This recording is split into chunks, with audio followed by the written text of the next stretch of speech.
Radhe Radhe friends, welcome back to my channel Bhakti with Meetu. Friends, आज आप सुनेंगे सत्यनारायण भगवान की कथा। सत्यनारायण का व्रत और कथा सुनने से जीवन में सुख और शांति आती है। सत्य भगवान की कथा की कृपा से परिवार में आपसी प्रेम और मेलजोल बढ़ता है, मनोवांछित फलों की प्राप्ति होती है। कथा सुनकर आप जानेंगे कि किसने सबसे पहले यह व्रत किया, व्रत की विधि क्या है और व्रत करने का क्या फल मिलता है। आइए सुनते हैं श्री सत्यनारायण भगवान की कथा। प्रेम से बोलो सत्यनारायण भगवान की जय। एक समय नैमिषारण्य तीर्थ में सौनकादिक 88,000 ऋषियों ने श्री सूत जी से पूछा, हे प्रभु, इस कलयुग में वेद विद्या रहित मनुष्यों को प्रभु भक्ति किस प्रकार मिलेगी तथा उनका उद्धार कैसे होगा। हे मुनि श्रेष्ठ, कोई ऐसा तप कहिए जिसमें थोड़े समय में पुण्य प्राप्त हो तथा मनोवांछित फल मिले। वह कथा सुनने की हमारी इच्छा है। सभी शास्त्रों के ज्ञाता श्री सूत जी महाराज बोले, हे वैष्णवों में पूज्य, आप सबने प्राणियों के हित की बात पूछी है। अब मैं उसे श्रेष्ठ व्रत को आप लोगों से कहूंगा, जिस व्रत को नारद जी ने लक्ष्मी नारायण जी से पूछा था और श्री लक्ष्मीपति ने मुनि श्रेष्ठ नारद जी से कहा था। सो ध्यान से सुनो। अथ श्री प्रथम अध्याय। एक समय योगीराज नारद जी दूसरों के हित की इच्छा से अनेक लोकों में घूमते हुए मृत्युलोक में आ पहुंचे। यहाँ अनेक योनियों में जन्मे हुए सभी मनुष्यों को अपने कर्मों द्वारा अनेकों दुखों से पीड़ित देखकर सोचा कि इस यत्न के करने से निश्चय ही मानवों के दुखों का नाश हो सकेगा। ऐसा मन में सोचकर विष्णु लोक को गए। वहां श्वेत वर्ण और 4 भुजाओं वाले देवों के ईश्वर नारायण का, जिनके हाथों में शंख चक्र गदा और पद्म थे तथा वरमाला पहने हुए थे, देखकर स्तुति करने लगे। हे भगवान, आप अत्यंत शक्ति से संपन्न हैं। मन और वाणी भी आपको नहीं पा सकती। आपका यह अंत नहीं है। आप निर्गुण स्वरूप सृष्टि के कारण भक्तों के दुखों को नष्ट करने वाले हो। आपको मेरा नमस्कार है। नारद जी से इस प्रकार स्तुति सुनकर विष्णु भगवान बोले, हे मुनि श्रेष्ठ, आपके मन में क्या है? आपका किस काम के लिए आगमन हुआ है? निसंकोच कहो। तब नारद मुनि बोले, मृत्युलोक में सब मनुष्य जो अनेक योनियों में पैदा हुए हैं, अपने अपने कर्मों के द्वारा अनेक प्रकार के दुखों से दुखी हो रहे हैं।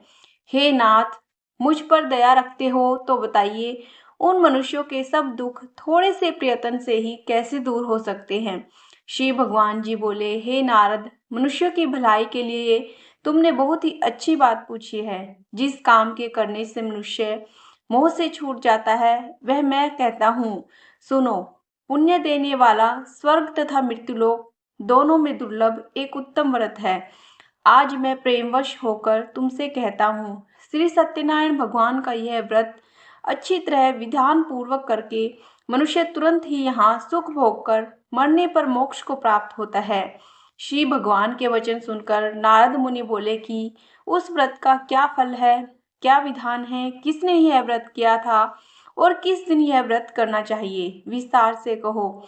भगवान बोले, दुख शोक आदि को दूर करने वाला, धन धान्य को बढ़ाने वाला, सौभाग्य तथा संतान को देने वाला यह व्रत सब स्थानों पर विजय कराने वाला है। भक्ति और श्रद्धा के साथ मनुष्य श्री सत्यनारायण की शाम के समय ब्राह्मणों और बंधुओं के साथ धर्मपरायण होकर पूजा करे।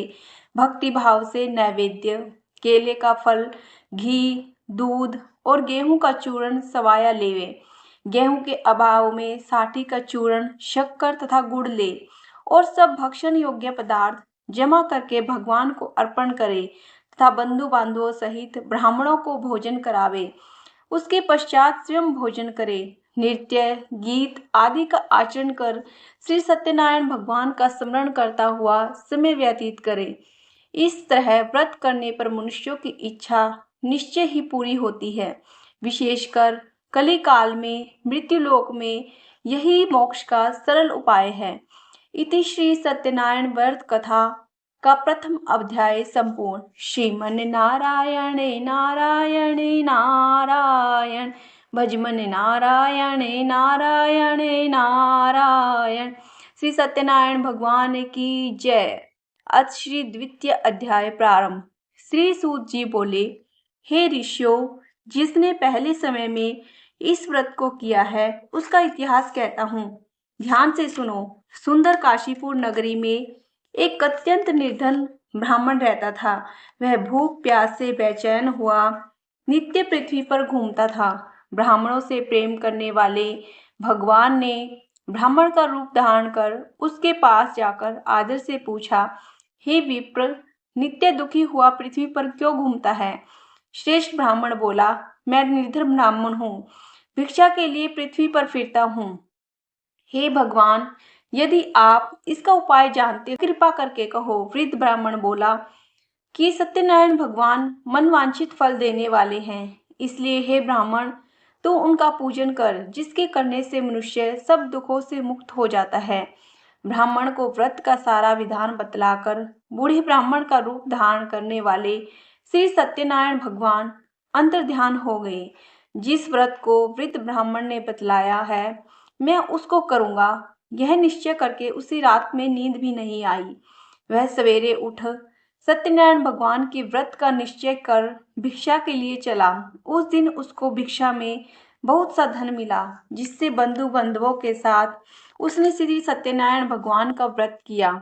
इसके करने से उस विप्र के सब दुखों को दूर करके अनेक प्रकार की संपत्तियों से युक्त हुआ।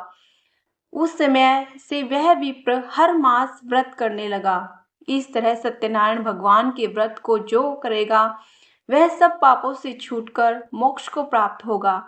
आगे जो पृथ्वी पर श्री सत्यनारायण भगवान का व्रत करेगा वह मनुष्य सब दुखों से छूट जाएगा। इस तरह नारद जी से नारायण जी ने कहा, हुआ यह व्रत मैंने तुमसे कहा। हे विप्रो, मैं अब आगे और क्या कहूँ?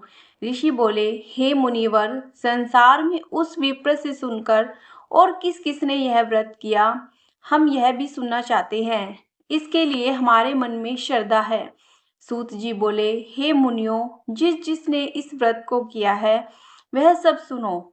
एक समय एक विप्र धन और ऐश्वर्य के अनुसार बंधु बांधवों के साथ व्रत करने को तैयार हुआ। उसी समय एक लकड़ी बेचने वाला बूढ़ा आदमी आया और बाहर लकड़ियों को रखकर विप्र के मकान में गया। प्यास से दुखी लकड़हारा उनको व्रत करते देखकर विप्र को नमस्कार कर कहने लगा कि आप यह क्या कर रहे हैं और इसके करने से क्या फल मिलता है, कृपया मुझसे कहो। ब्राह्मण ने कहा, सब मनोकामनाओं को पूरा करने वाला यह श्री सत्यनारायण भगवान का व्रत है। इसकी ही कृपा से मेरे यहाँ धन धान्य आदि की वृद्धि हुई है। विप्र से यह व्रत के बारे में जानकर लकड़हारा बहुत प्रसन्न हुआ। चरणामृत ले प्रसाद खाने के बाद अपने घर को गया। लकड़हारे ने अपने मन में इस प्रकार संकल्प किया कि आज ग्राम में लकड़ी बेचने से जो धन मिलेगा उसी से श्री सत्यनारायण भगवान का उत्तम व्रत करूंगा। यह मन में विचार कर वह बूढ़ा आदमी लकड़ियां अपने सिर पर रखकर जिस नगर में धनवान लोग रह रहे थे वह ऐसे सुंदर नगर में गया। उस रोज वहां ऊपर उसे उन लकड़ियों का दाम पहले दिनों से चौगुना मिला। तब वह बूढ़ा लकड़हारा दाम ले और अति प्रसन्न होकर पक्के केले की फली, शक्कर, घी, दूध, दही और गेहूं का चूर्ण इत्यादि श्री सत्यनारायण भगवान के व्रत की कुल सामग्रियों को लेकर अपने घर गया। फिर उसने अपने भाइयों को बुलाकर विधि के साथ भगवान जी का पूजन किया और व्रत किया। उस व्रत के प्रभाव से वह बूढ़ा लकड़हारा धन, पुत्र आदि से युक्त हुआ और संसार के समस्त सुख भोग कर बैकुंठ धाम को चला गया। इति श्री सत्यनारायण कथा का द्वितीय अध्याय संपूर्ण। श्रीमन नारायण नारायण नारायण, भजमन नारायण नारायण। श्रीमन नारायण नारायण नारायण, भजमनि नारायण नारायण नारायण। श्री सत्यनारायण भगवान की जय। अथ श्री तृतीय अध्याय प्रारंभ। सूत जी बोले, हे श्रेष्ठ मुनियों, अब आगे की कथा कहता हूँ। पहले समय में उल्कामुख नाम का एक बुद्धिमान राजा था। वह सत्यवक्ता और जितेंद्रिय था। प्रतिदिन देव स्थानों पर जाता और गरीबों को धन देकर उनके कष्ट दूर करता था। उसकी पत्नी कमल के समान मुख वाली और सती साध्वी थी। भद्रशिला नदी के तट पर उन दोनों ने श्री सत्यनारायण भगवान का व्रत किया। उस समय वहां एक साधु वैश्य आया। उसके पास व्यापार के लिए बहुत सा धन था और राजा को व्रत करते हुए देखकर विनय के साथ पूछने लगा, हे राजन, भक्ति युक्त चित्त से यह आप क्या कर रहे हैं? मेरी सुनने की इच्छा है, सो आप मुझसे यह बताइए। राजा बोला, हे साधु, अपने बांधवों के साथ पुत्रादि की प्राप्ति के लिए एक महाशक्तिमान श्री सत्यनारायण भगवान का व्रत व पूजन किया जा रहा है। राजा के वचन सुनकर साधु आदर से बोला, हे राजन, मुझसे इसका सब विधान कहो। मैं भी आपके कथनानुसार इस व्रत को करूंगा। मेरे भी कोई संतान नहीं है और इससे निश्चय ही होगी। राजा से सब विधान सुन व्यापार से निवृत्त हो वह आनंद के साथ घर गया। साधु ने अपनी स्त्री से संतान देने वाले उस व्रत का वर्णन सुनाया और कहा कि जब मेरे संतान होगी तब मैं इस व्रत को करूंगा। साधु के ऐसे वचन अपनी स्त्री लीलावती से कहे। एक दिन उसकी स्त्री लीलावती पति के साथ आनंदित हो सांसारिक धर्म में प्रवृत्त होकर श्री सत्यनारायण भगवान से गर्भवती हो गई और 10वें महीने में उसके सुंदर कन्या का जन्म हुआ। दिनों दिन वह कन्या इस तरह बढ़ने लगी जैसे शुक्ल पक्ष का चंद्रमा बढ़ता है। कन्या का नाम कलावती रखा गया। तब लीलावती ने मीठे शब्दों में अपने पति से कहा कि जो आपने संकल्प किया था कि भगवान का व्रत करूंगा, अब आप उसे करिए। साधु बोला, हे प्रिय, इसके विवाह पर करूंगा। इस प्रकार अपनी पत्नी को आश्वासन दे वह नगर को गया। कलावती पितृगृह में वृद्धि को प्राप्त हो गई। साधु ने जब नगर में सखियों के साथ अपनी पुत्री को देखा तो तुरंत ही दूत को बुलाकर कहा कि पुत्री के लिए कोई सुयोग्य वर देखकर लाओ। साधु की आज्ञा पाकर दूत कंचन नगर पहुंचा और वहां पर खोज और देखभाल कर लड़की के लिए सुयोग्य वणिक पुत्र को ले आया। उस सुयोग्य लड़के को देखकर साधु ने अपने बंधु बांधवों सहित प्रसन्नचित्त अपनी पुत्री का विवाह उसके साथ कर दिया। किंतु दुर्भाग्य से विवाह के समय भी वह उस व्रत को करना भूल गया। तब श्री सत्यनारायण भगवान क्रोधित हो गए और शाप दिया कि तुम्हें दारुण दुख प्राप्त होगा। अपने कार्य में कुशल साधु बनिया जमाता सहित समुद्र के समीप स्थिर होकर रतनपुर नगर में गया। वहां दोनों ससुर जमाई चंद्रकेतु राजा के उस नगर में व्यापार करने लगे। एक बार भगवान श्री सत्यनारायण की माया से चोर राजा का धन चुराकर भागा जा रहा था, किंतु राजा के दूतों को आता देखकर चोर ने घबराकर भागते हुए राजा के धन को चुपचाप रख दिया जहां वे ससुर जमाई ठहरे हुए थे। तब दूतों ने उस साधु वैश्य के पास राजा के धन को रखा देखा तो दोनों को बांधकर ले गए और प्रसन्नता से दौड़ते हुए राजा के समीप जाकर बोले, यह 2 चोर हम पकड़कर लाए हैं, देखकर आज्ञा दे। तब राजा की आज्ञा से उनको कठिन कारावास में डाल दिया गया और उनका धन छीन लिया गया। श्री सत्यनारायण भगवान के श्राप द्वारा उनकी पत्नी भी घर पर दुखी हुई और घर पर जो धन रखा था चोर चुरा कर ले गए। शारीरिक व मानसिक पीड़ा तथा भूख प्यास से अति दुखी हो अन्न की चिंता में कलावती एक ब्राह्मण के घर गई। वहां उसने श्री सत्यनारायण भगवान का व्रत होते देखा, फिर कथा सुनी तथा प्रसाद ग्रहण कर रात को घर आई। माता ने कलावती से कहा, हे पुत्री, अब तक कहाँ रही? तेरे मन में क्या है? कलावती बोली, हे माता, मैंने एक ब्राह्मण के घर श्री सत्यनारायण भगवान का व्रत देखा है। कन्या के वचन सुनकर लीलावती भगवान के पूजन की तैयारी करने लगी। लीलावती ने परिवार और बंधुओं सहित श्री सत्यनारायण भगवान का पूजन किया और वर मांगा कि मेरे पति और दामाद शीघ्र आ जावें। साथ ही प्रार्थना करी कि हम सबका अपराध क्षमा करो। श्री सत्यनारायण भगवान इस व्रत से संतुष्ट हो गए और वैश्य को प्रातः ही छोड़ दे। राजा चंद्रकेतु को स्वप्न में दर्शन देकर कहा कि वैश्य को प्रातः ही छोड़ दो और उनका सब धन दो, नहीं तो मैं तेरा राजधन पुत्र सब नष्ट कर दूंगा। राजा से ऐसा वचन कहकर भगवान अंतर्ध्यान हो गए। प्रातःकाल राजा चंद्रकेतु ने सभा में अपना स्वप्न सुनाया, फिर दोनों वणिक पुत्रों को कैद से मुक्त कराया और सभा में बुलाया। दोनों ने आता ही राजा को नमस्कार किया। राजा मीठे वचनों से बोला, हे महानुभाव, भाविवश ऐसा कठिन दुख तुम्हें प्राप्त हुआ है, अब तुम्हें कोई भय नहीं है। ऐसा कहकर राजा ने उनको नए नए वस्त्र आभूषण पहनाए और जितना धन लिया था उससे दुगना धन देकर आदर से उनको विदा किया। दोनों वैश्य अपने घर को चल दिए। इति श्री सत्यनारायण कथा का तृतीय अध्याय संपूर्ण। श्रीमन नारायणे नारायणे नारायणे भजमन नारायणे नारायणे नारायण। श्रीमन नारायणे नारायणे नारायण भजमन नारायणे नारायणे नारायण। श्री सत्यनारायण भगवान की जय। अथ श्री चतुर्थ अध्याय प्रारंभ। श्री सूत जी बोले, वैश्य ने मंगलाचार करके यात्रा आरंभ की और अपने नगर को चल दिए। उनके थोड़ी दूर निकलने दंडी वेशधारी श्री सत्यनारायण ने उनसे पूछा, हे साधु, तेरी नाव में क्या है? अभिमानिक वणिक हंसता हुआ बोला, हे दंडी, आप क्यों पूछते हो? क्या धन लेने की इच्छा है?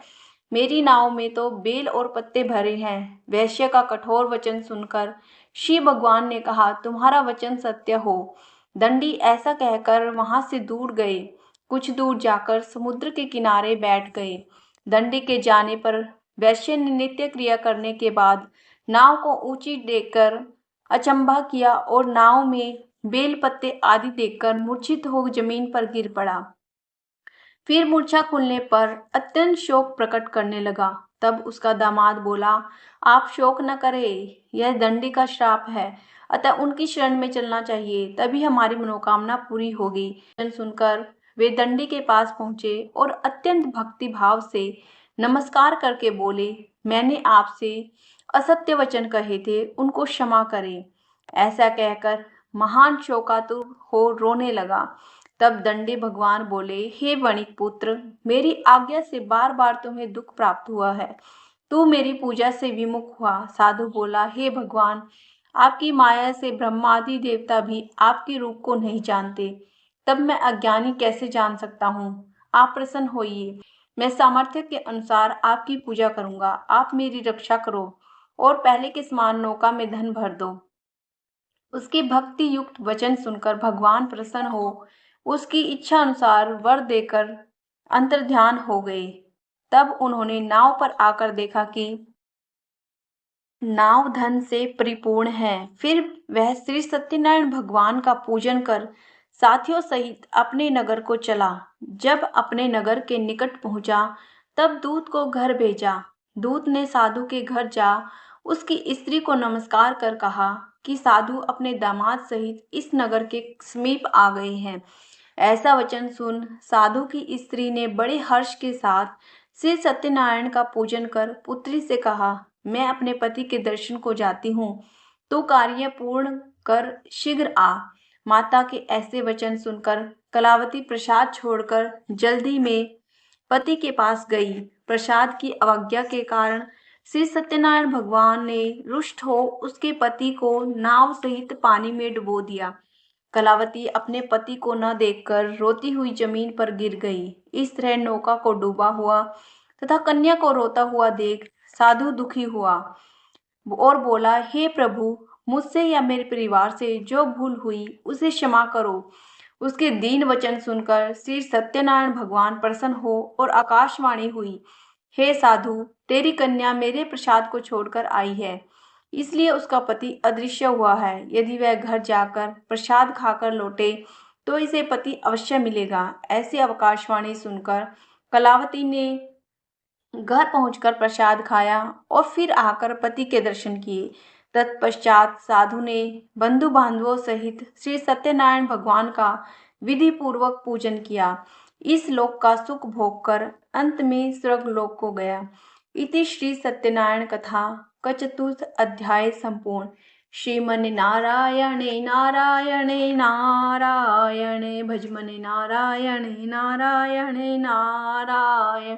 श्रीमन नारायणे नारायणे नारायण भजमने नारायणे नारायणे नारायण। श्री सत्यनारायण भगवान की जय। अथ श्री पंचम अध्याय प्रारंभ। श्री सूत जी बोले, हे ऋषियों, मैं एक और कथा सुनाता हूँ। प्रजापालन में लीन तुंगध्वज नाम का एक राजा था। उसने भी भगवान का प्रसाद त्याग कर बहुत दुख पाया। एक समय वन में जाकर वन्य पशुओं को मारकर बड़ के पेड़ के नीचे आया और वहां उसने ग्वालों को भक्ति भाव से बांधवों सहित श्री सत्यनारायण जी का पूजन करते देखा। राजा देखकर भी अभिमानवश वहां नहीं गया और न ही नमस्कार किया। जब ग्वालों ने श्री भगवान का प्रसाद उनके सामने रखा तो वह प्रसाद त्याग कर अपनी नगरी को चला गया। वहां उसने अपना सब कुछ नष्ट पाया। तो वह जैसा सब भगवान ने किया है कि तब वह विश्वास कर ग्वालों के समीप गया और विधि पूर्वक पूजन कर प्रसाद खाया तो श्री सत्यनारायण भगवान की कृपा से सब कुछ पहले जैसा ही हो गया। फिर दीर्घ काल तक सुख भोग कर मरने पर स्वर्गलोक को गया। जो मनुष्य इस परम दुर्लभ व्रत को करेगा, भगवान की कृपा से उसे धन धान्य की प्राप्ति होगी। निर्धन धनी और बंदी बंध से छूटकर निर्भय हो जाता है। संतानहीनों को संतान प्राप्त होती है तथा सब मनोरथ पूर्ण होकर अंत में बैकुंठ धाम को जाता है।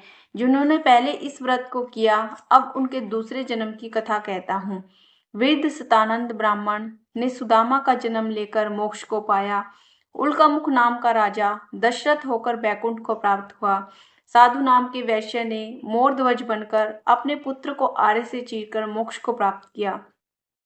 महाराज तुंगध्वज ने स्वयंभू होकर भगवान में भक्ति युक्त हो कर्म कर मोक्ष को प्राप्त किया।